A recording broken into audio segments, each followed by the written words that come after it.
$100,000. Michael gripped the table, his knuckles white. Real estate holdings.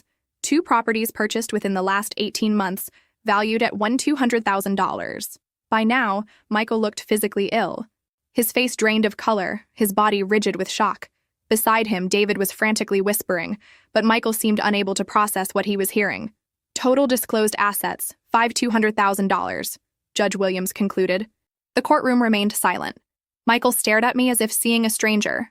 In that moment, I felt no triumph, no vindication, just a profound relief that the truth was finally on record. Judge Williams broke the silence.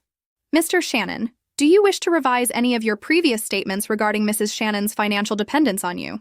Michael seemed incapable of speech. David stood quickly. Your Honor, we were unaware of these assets. We contend that as they were acquired during the marriage, Mr. Shannon is entitled to an equitable portion. Rebecca was prepared for this argument.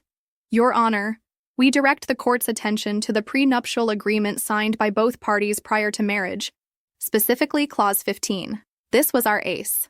When reviewing our prenup years after signing, Rebecca had discovered a clause Michael's own lawyers had included. Any business enterprise created by either spouse during the marriage without capital investment from the other spouse shall remain separate property in the event of divorce. The clause was likely included to protect Mr. Shannon's potential ventures, Rebecca explained.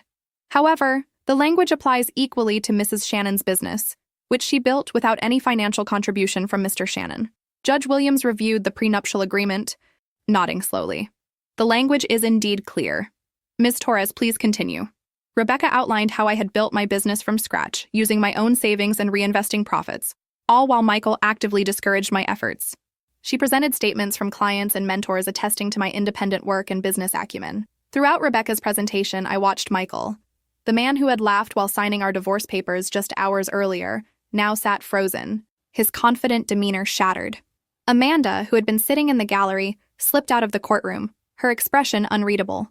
Judge Williams took 20 minutes to review all documents before delivering her ruling. When she returned, her decision was property belonging solely to Mrs.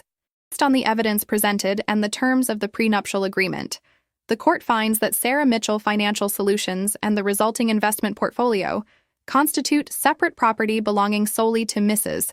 Shannon. Michael made a strangled sound, somewhere between a gasp and a protest. Furthermore, Judge Williams continued, given Mr. Shannon's failure to fully disclose marital assets as required by law, the court is inclined to view the division of remaining marital assets in a light more favorable to Mrs. Shannon. The rest of her ruling was a blur of legal terms, but the outcome was clear. I would keep my